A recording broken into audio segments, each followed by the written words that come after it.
Notorious for its challenging gameplay and immersive storytelling, Out of the Abyss takes adventurers on a chaotic journey through the Underdark.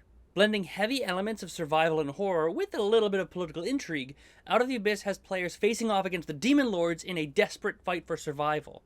Over the years, players have voiced mixed opinions, appreciating its creativity and yet criticizing its pacing and structure.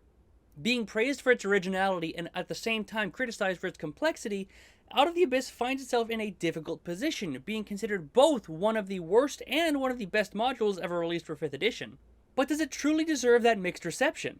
Today, I'm going through Out of the Abyss, breaking it down chapter by chapter. I'll dive into how the narrative unfolds, assess the challenges it provides both the players and Dungeon Masters alike, and evaluate the overall structure of the module to determine if Out of the Abyss is truly deserving of being a fan favorite, or if it's just a relic of a time past. So sit up, because you're probably slouching, and why not hit that like button while you're at it, as I take you through this deep dark journey of the Underdark and determine if Out of the Abyss was one of the best or worst campaigns for 5th edition.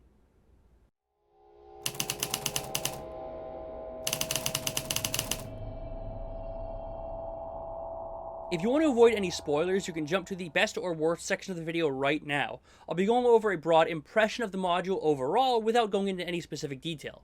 But with that warning out of the way, let's jump into Out of the Abyss. Starting players off in the Underdark, Chapter 1 sets the overall dark tone for this adventure. The party initially finds themselves captured, stripped of all of their equipment and held captive in the Drow fortress of Velkenvelv.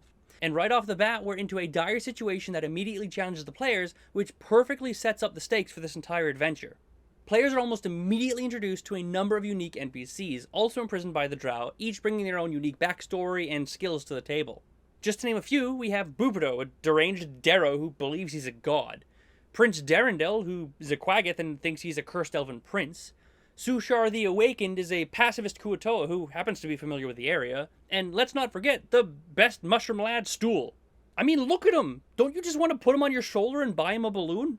Anyways, these NPCs aren't just side characters, they all hold their own story within their character, and they might even be the potential keys to your escape.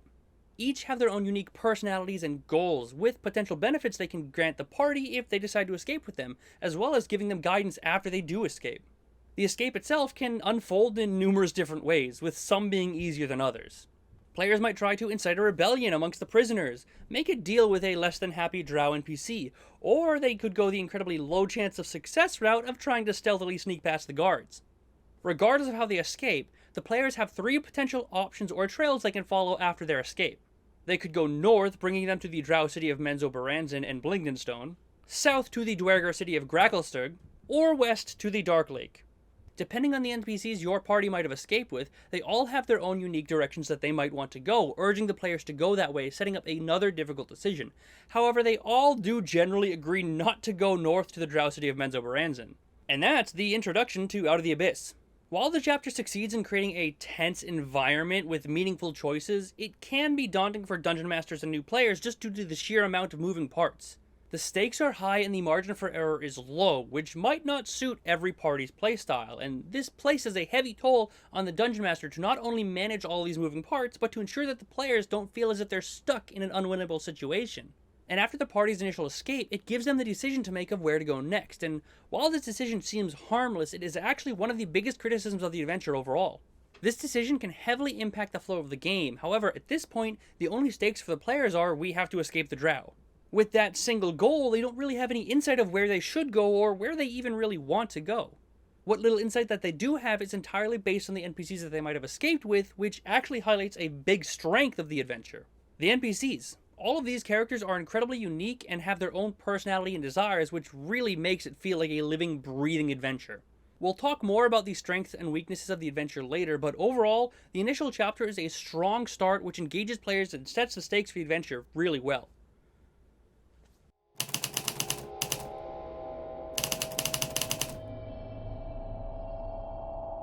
Chapter 2 thrusts our adventurers further into the sprawling caverns of the Underdark. For the sake of the video, I'm just going to go by chapters, but just know that the order of these chapters does not necessarily depict the order of the adventure you're going to take. Either way, after the intense escape from Velkenvelv, the party find themselves navigating these dark, treacherous paths of the Underdark, which reveals an entirely new set of challenges for the players. It's here that the players start to realize the depth of the world that they have been plunged into, both literally and figuratively. From bioluminescent fungi and strange alien creatures, the environment itself is as much a creature as any one of the NPCs. However, Chapter 2 is a bit unique in that it's not focusing on a single location, but rather the Underdark as a whole and the party's traversal through it. The book does provide detailed tables for random encounters and challenges the party might encounter during their travel. However, due to the sheer unpredictability and frequency of these encounters, it can very quickly become a drawback. While they do add some semblance of richness and excitement to the adventure, they can also lead to some pacing issues, which can lead to this segment feeling like it's dragging on. And this is another large complaint about Out of the Abyss. This adventure is about 75% traveling through the Underdark, and Chapter 2 is really the only section with any detail about that. We'll talk about this a little bit later, but yet again we have an example of this book putting a lot on the Dungeon Master's shoulders to make this section interesting. However, even though the module struggles to provide a lot of engagement, I will give it credit for some incredibly fun and unique encounters. The Lost Tomb of KM. KM? I don't know. It gives players the opportunity to find a legendary magical weapon early on or later on in the adventure. The Silken Paths opens up a new traversal method through the Underdark and introduces some really cool, fun, unique NPCs. And let's not forget the ultimate encounter in this book, Glabagool. Come here. If you're planning on running this module, you have to run the Oozing Temple. I cannot overstate the importance of this fact. This temple introduces Glabagool, which is by far one of my favorite NPCs that I have ever had the joy of running. Oozing Temple. Do it. Overall, Chapter 2 does a good job of expanding upon the themes of isolation set in Chapter 1, but as I mentioned, it does require careful attention from both players and Dungeon Masters alike to keep the narrative engaging. But regardless of what you might think of the adventure thus far, just remember if you have found Glabagool, then spending the time running this adventure has been worth it.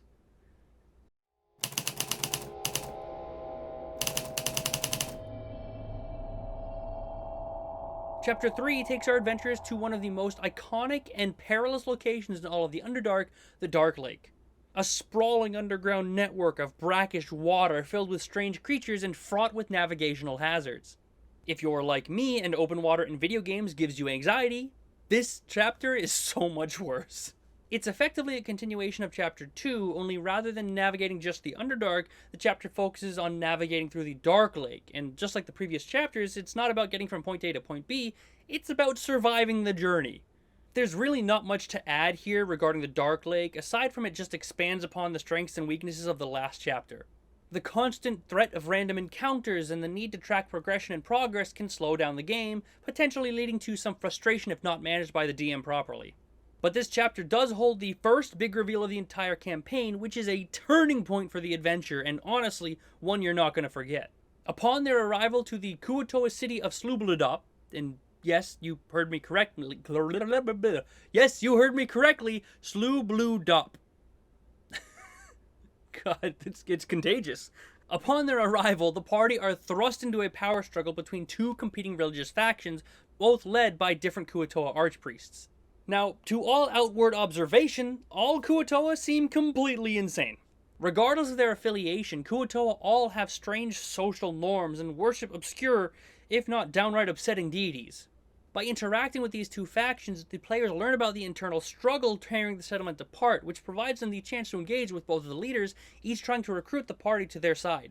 The tension comes to a head during a religious ritual in which the Prince of Demons himself, Demogorgon, rises up through the Darklake and begins to lay waste to the settlement of Slubladop, leaving the party left with just having to escape the ensuing chaos.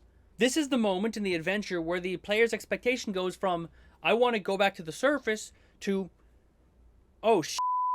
This chapter reinforces the theme of survival and ups the ante of the adventure just a little bit at least. But it pushes the party to band together and make some quick, difficult decisions, which makes for some really fun moments.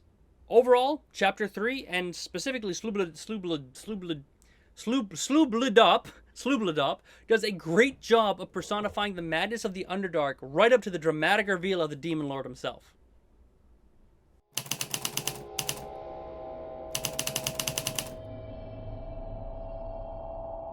Chapter 4 introduces the party to the Dwerger city of Gracklstugh, ominously known as the City of Blades. Gracklstugh is the first true city the players will encounter, and it has more than its fair share of NPCs, factions, conspiracies, and even a red dragon. The Duergar are governed by a rigid caste system where everybody knows their place, and deviation from the norm is not tolerated. And unfortunately for the party, the Duergar are not exactly known for their hospitality, and view them with suspicion, if not downright hostility. What's more is with the recent emergence of the Demon Lords, the Duergar are becoming more and more unpredictable, which serves as the catalyst for much of what happens within the city. And this madness slowly begins to unfold the more the players interact with the city over the course of the time here. And between all these volatile factions in the city, the players will inevitably find themselves right in the middle of this complex plot of deception, madness, and corruption. The chapter does do a good job of making Gracklstugh feel truly alive with its moving parts, many factions, encounters, and unique NPCs. In fact, it may as well have the opposite problem of the other chapters with a little bit too much detail. But for dungeon masters that can maintain that delicate balance of narrative and engagement, Gracklstugh offers an amazing opportunity for some political intrigue as well as some unique information for players who are willing to take a little bit of risks.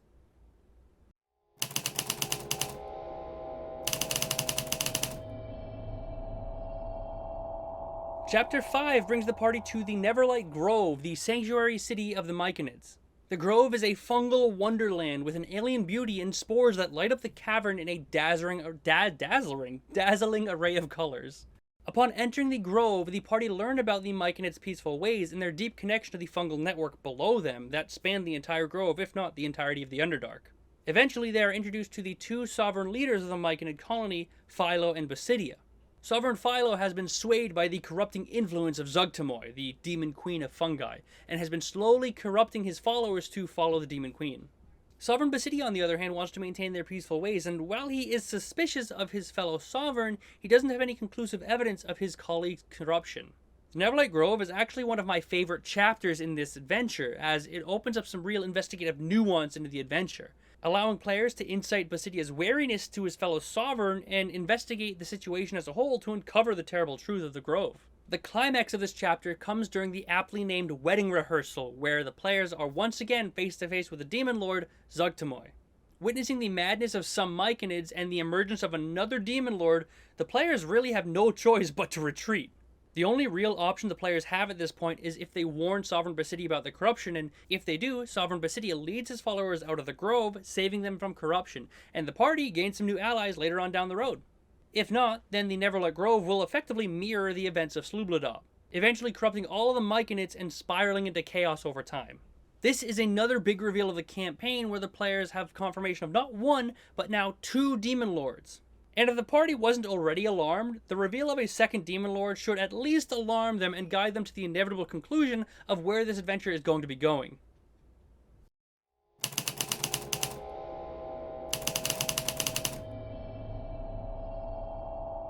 Chapter 6 is inevitably one chapter in Out of the Abyss that I did not spend much time on. My players opted to go through other routes, and as such, this section is purely based upon my reading of the module. Blingdenstone is an ancient gnome city that has been through the trials and tribulations of a recent war and are now in the midst of a reconstruction period. Approaching the city, the party must earn the trust of the deep gnomes before they are allowed to gain access to the city itself. And once inside, they see a community striving to reclaim their former glory. The city is buzzing with activity, but like every other city, Blingdenstone has its own set of problems.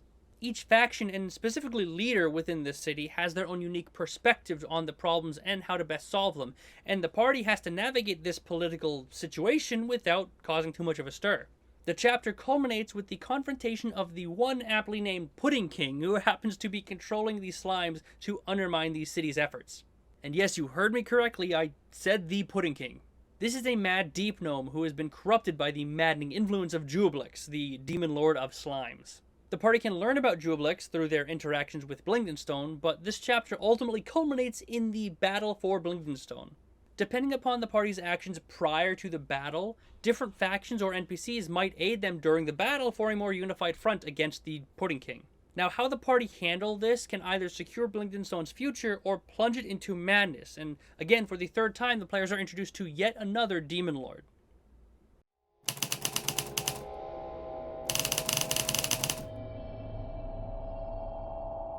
Chapter 7, similar to Chapter 2, mainly focuses on the how of the party's escape from the Underdark. It goes over some information about the where and how the party might escape, which is a little bit strange and late in the module because you think it would be something that would be important for the Dungeon Master to know early on so they could slowly guide their players to the right direction. Oh yeah, and one thing I forgot to mention about the entire adventure thus far is that since the party's initial escape from the Drow prison camp, they have been being pursued by a Drow hunting party to bring them back. And that confrontation between the Drow hunting party and your own party is really the only bit of information in this chapter, aside from the where and how the party can escape the Underdark. Chapter 7 is effectively the end of the first half of the adventure, where your party escapes the Underdark with knowledge of the demonic incursion. But once they escape, there is an in-game 3-month period of wait time that passes prior to the events of Chapter 8. So this could be a good breakpoint for your adventure, where your party could go do a side quest or do the classic time skip just to get to the next chapter.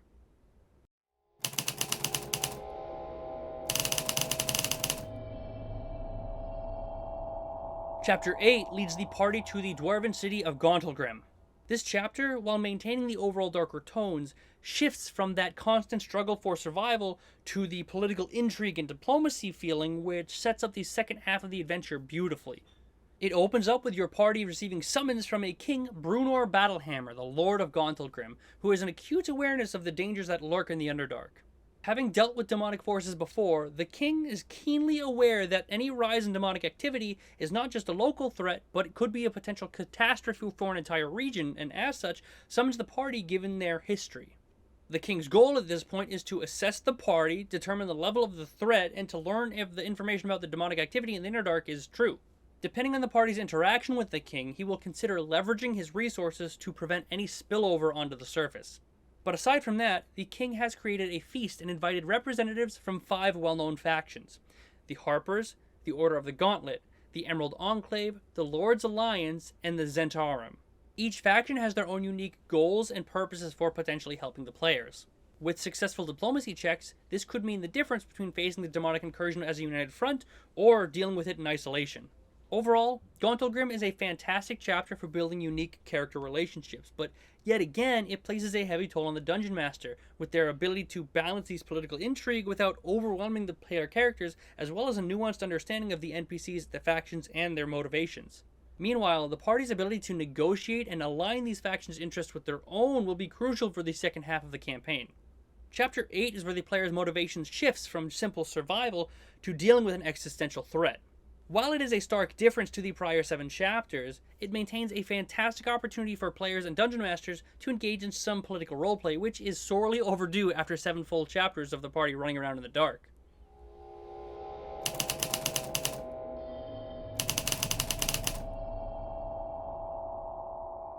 Chapter 9 leads the party to Mantol-Derith, an outpost maintained as a trading hub known for its neutral stance amidst the warring factions of the Underdark. It's a place where the Zhentarim, the Drow, the Duergar, the Snurfdilbin, and more all converge to trade precious resources and information, all while keeping a keen eye on one another. Depending upon how your party arrived here can determine the paths they might take through this outpost. The adventure specifically mentions a Zhentarim contact to help guide the adventurers to the next section of the module, the Ancient Library of Gravenhollow. However, it does offer additional options if the party did not gain their favor in the Gauntlgrym feast. Regardless of their path, Mantol-Derith introduces a bunch of different NPCs with different interests and information, which may prove useful to the party later on. Specifically, players might be introduced to yet another Demon Lord and my personal favorite of the bunch, Fraz Urbelu, the Demon Prince of Deception. While it is a small and inconspicuous chapter, it marks the first possible time in the adventure where the party could dispatch with a single Demon Lord. This as an idea is great. Being able to remove a Demon Lord from the equation prior to the end of the adventure is good design, and I hope we see more of this later. And spoiler alert, but we do. There's not much more to say about this chapter, aside from depending upon how your party interact with it can have lasting implications for the rest of the campaign.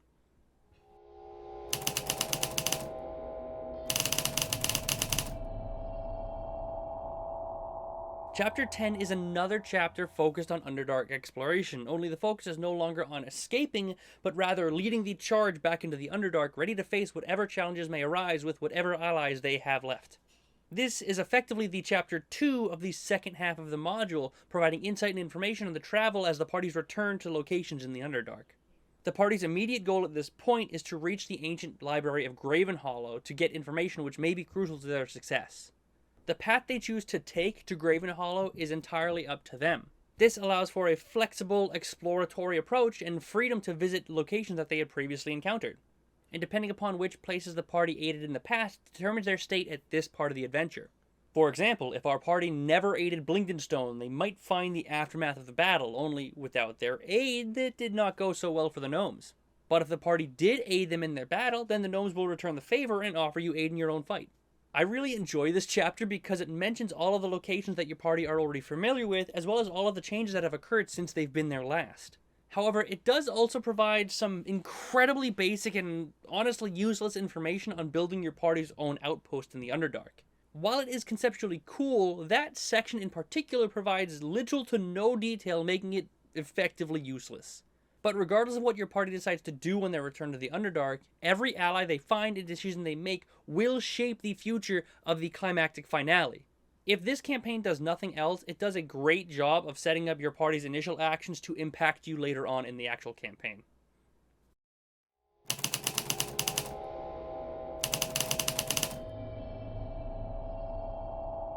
Now, Chapter 11 takes your party to the mystical and ancient library of Gravenhollow. The library itself transcends time, allowing visitors to see the past, present, and potential futures. It's also the first place where your party learn of a way to actually combat the rising threat of the Demon Lords. Through research, the party can learn details about the origins of the Demon Lords, as well as specific information about the individual Demon Lords themselves. They're also introduced to an archmage, Vizrin, a drow who came to the library in search of the same thing the party did. Wary of the demonic incursion, they have been researching it and looking for ways to combat it when you happen to arrive. Vizrin maintains knowledge of the Demon Lords and has a plan to combat them, and if the party is willing to work with them, will invite them all back to his tower and discuss the details. While it is a relatively short chapter, Gravenhollow provides the players the final puzzle piece to figure out how the Demon Lords came to be in the Underdark, as well as provides them the first potential solution they find. By this point in the adventure, they should have at least a decent idea of what's going on. However, in the unlikely event that they don't, Gravenhollow provides an amazing opportunity for the players to gain information that they might have missed earlier, in earlier segments of the adventure. Realistically, Gravenhollow is the point where you can paint the whole picture for the players and guide them to the inevitable solution that they've been searching for since they returned to the Underdark. So while it is a short chapter, it does give the party something that they have been sorely missing for the entirety of the adventure: a plan.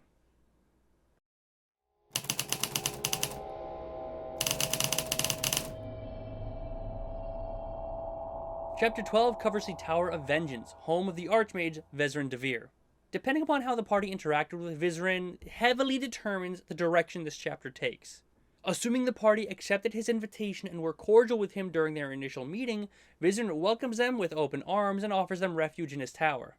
He can provide the party with some information on the background regarding the entire situation, and as long as the party agree to his terms, he will gladly share his plan with them. Basically, the entire plan is to summon all the Demon Lords to one location, have them all fight each other, and then deal with whichever one is left standing. Sounds pretty simple, right? I mean, aside from the whole deal with whichever one is left part, but aside from that, pretty simple. The only problem is that the ritual is really not that simple and requires some incredibly rare components. Just to name a few, it requires a purple worm egg, a central beholder eye, the heart of a Goristro, and the blood or ichor of a Demon Lord. Depending upon the route of the adventure thus far, the party may have some of these items already. However, if not, then they're going right back into the Underdark on a huge fetch quest.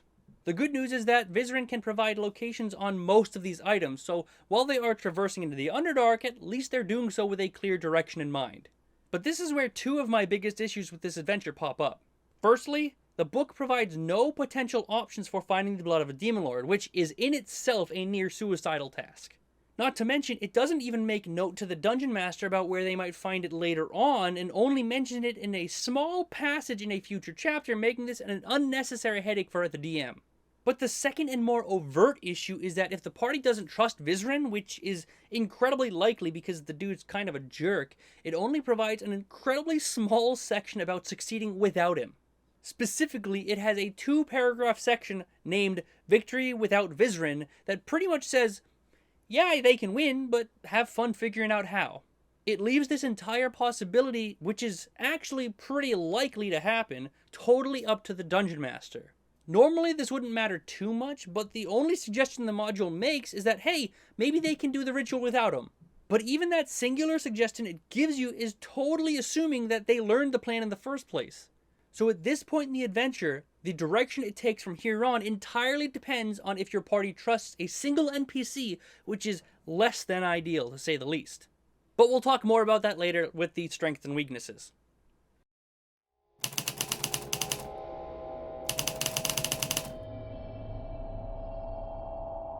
Chapter 13 takes the party further into the Underdark in search of two ritual components, being the purple worm egg and the central beholder eye.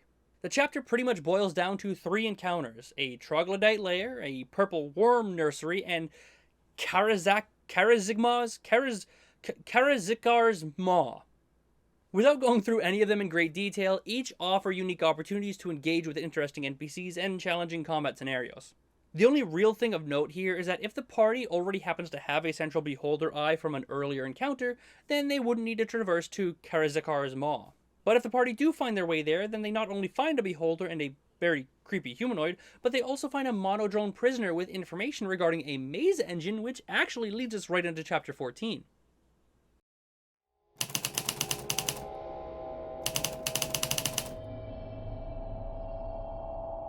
Chapter 14 once again leads our party right into danger in hopes of finding 2 ritual components, being the Gracklstugh heart and angel feathers. While it offers information on the Labyrinth as a whole and makes mention of Baphomet, the real main focus of this chapter is the introduction of another demon lord, Yeenoghu. As the party navigate the Labyrinth, Yeenoghu's minions are on the prowl, turning what would be an already dangerous maze into a deadly hunting ground. Evidence of the gnolls and the corrupting influence of Yeenoghu can be seen and felt within the trails of the carnage of the Labyrinth. But the Labyrinth holds more than just gnolls. Specifically, Yeenoghu, the demon lord of gnolls, is not merely a passive threat in the darkness, but actively hunts the Labyrinth, making every turn the party takes a potentially deadly gamble. This chapter, however, does do something different than the others in that it offers the Dungeon Master options on how to handle certain situations. The party may initially encounter Yeenoghu locked in combat with a Gracklstugh.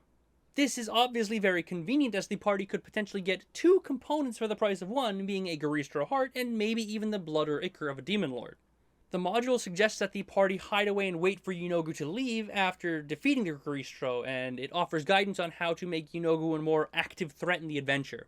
Specifically mentioning and giving guidance to the Dungeon Master allows for some nuance without leaving everything on their own imagination. I like this a lot. Even the smallest amount of guidance allows the Dungeon Master some nuance when designing encounters, and it does this without leaving it all on the Dungeon Master's shoulders. And this is the second Demon Lord which could be potentially dealt with prior to the ending of the campaign. This is still good design, and I love this. Dispatching of a Demon Lord now is great because it builds upon the story of the party and should theoretically make the last encounter easier. Oh man, I really hope we see the fruits of our labor later on.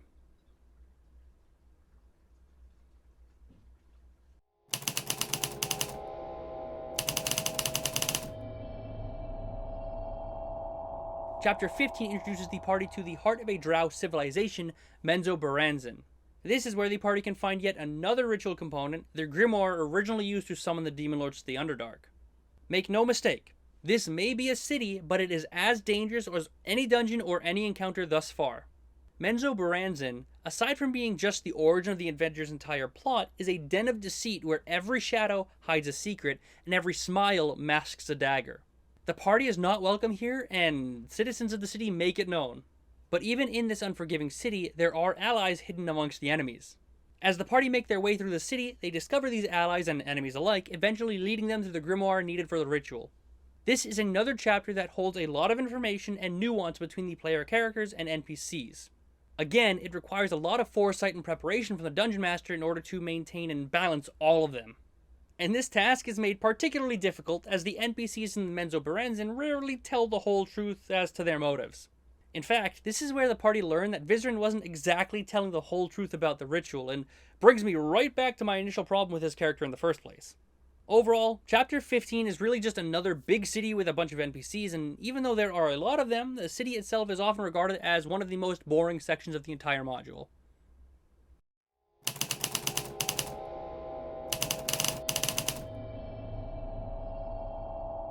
Chapter 16 is where the party finally confront the Demon Queen of Fungi, Zugtamoy. The outcome of this chapter determines if not only Zugtamoy, but also Juoblix are sent back to the Abyss, as well as determines the fate of the Myconids, either freeing them from her corrupting influence or condemning them to demonic corruption. If we remember all the way back to Chapter 5, the party learned about Zugtamoy and her plan to wed a giant fungal creature known as Aramikos. As you might have guessed, this is not actually a wedding, but rather a ritual that would give Zugtamoy immense power and influence of not only the Underdark, but also the surface world. If the party saved Sovereign Basidia and his loyal Myconids, they reach out to the party in a vision and inform them of Zugtamoy's plans. Once the party arrive, they are tasked with saving Aramikos and stopping the wedding, and are granted rapport spores from Sovereign Basidia in order to telepathically communicate with Aramikos in an attempt to save it. This leads to one of the more unique encounters in the book, where the party enters the consciousness of Aramikos in an attempt to save it from Zugtamoy's corruption. Par for the course with any adventure, something goes wrong, and Zugtamoy eventually catches wind of what's happening. However, as luck or unluck may have it, Juoblix also heard about the wedding and has something to say about it. Leading his army of oozes to crash the wedding, the party have to navigate the consciousness of Aramikos and save him while Zugtamoy is busy dealing with Juoblix. Assuming they're successful with this, then on their retreat they witness Zugtamoy being consumed by the Faceless Lord himself, sending her spirit back to the Abyss, and thus removing yet another Demon Lord from the Underdark. And at this point, the party can make an important decision to either engage a weakened Juoblix or retreat. If the party fights, then Sovereign Basidia and his Myconids stand beside them. And in his weakened state, this is arguably the best chance the players might have to deal with another Demon Lord. But regardless of whether they decide to engage or retreat, this brings us to our final chapter.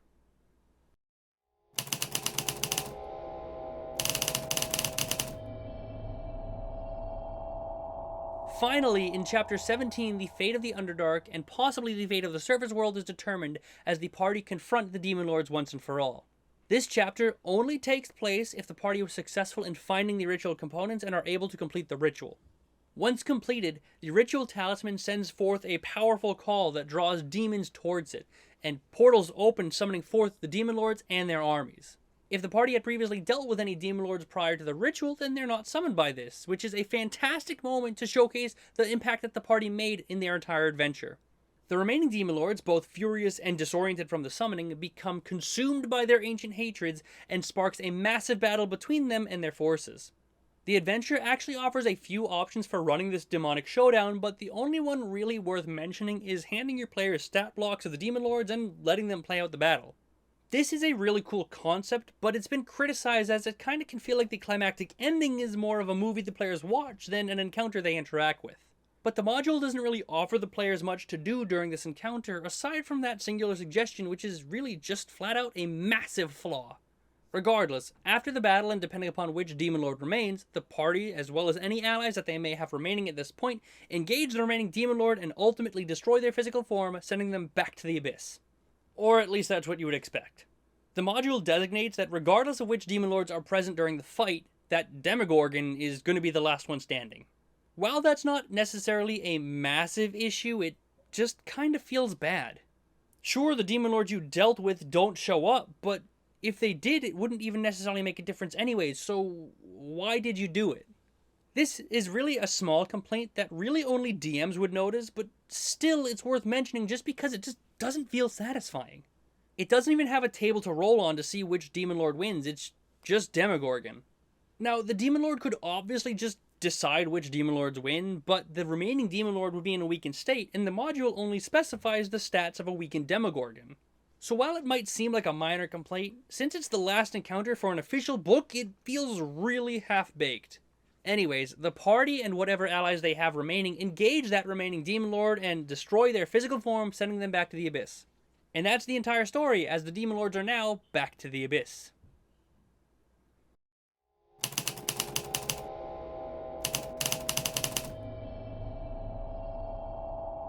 But now that we've covered the entire story of Out of the Abyss, how does it compare to other modules? Does it stand tall on its own merits, or does it fall flat as a relic of early 5th edition modules?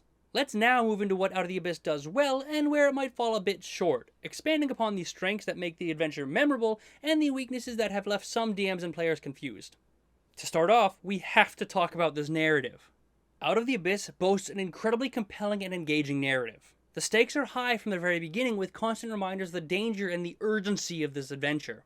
The story is filled with thrilling moments and big reveals, with none more jaw-dropping than the reveal of Demogorgon. This moment in particular is one that I know my players, as well as yours, will likely not soon forget, and sets the tone for the chaotic journey ahead.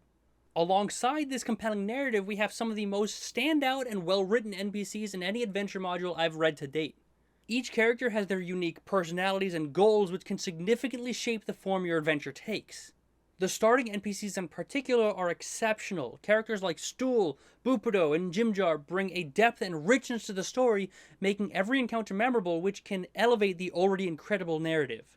But every narrative is defined by the adventure, and the form the adventure takes is entirely up to your players. While Out of the Abyss does obviously have some clearly defined linear story progression, it also maintains sandbox elements, which allows the party the freedom to explore however they see fit. This balance between structure and freedom lets the players experience this well-defined narrative, while also enjoying the liberty to make their own choices and discover the vast world of the Underdark at their own pace. And finally, there's Glabagool.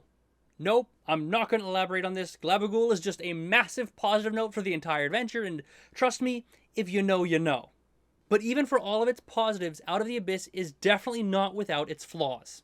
While Out of the Abyss does maintain sandbox elements, it is still very clearly designed for a linear story progression. This linear path is heavily incentivized, which can sometimes make the adventure feel restrictive. For players who enjoy a more open-ended exploratory style of play, this can be a source of frustration, as it can lead to the party encountering challenges much too easy or much too difficult for their current level.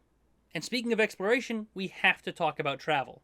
I would estimate that if you follow the book's guidance, that 75% of your adventure would be spent purely on travel. This requires heavy use of the random encounter table and the travel rules, which are unfortunately incredibly minimal compared to the amount needed to fill the actual travel time.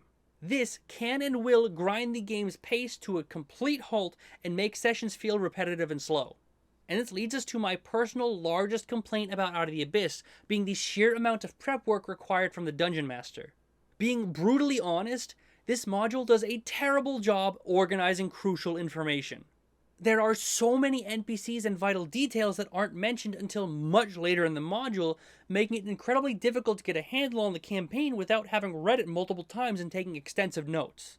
This adventure requires a lot of extra prep work to run effectively, which can be daunting for both new and experienced DMs alike.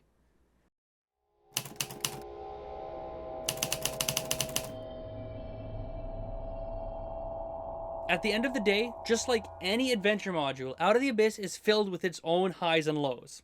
On one hand, we have incredibly engaging narrative, well-crafted PCs and sandbox elements which can make this an incredibly memorable adventure. But on the other hand, the heavy emphasis on travel and the obvious linear story progression, and then not to mention the extensive prep work required from the DM, can make this a daunting experience for dungeon masters and players alike. So with all of that considered, I return to my initial question. Out of the Abyss, is it one of the best or the worst adventures for D&D 5th edition? Whether you love or hate this module is going to ultimately depend upon the Dungeon Master.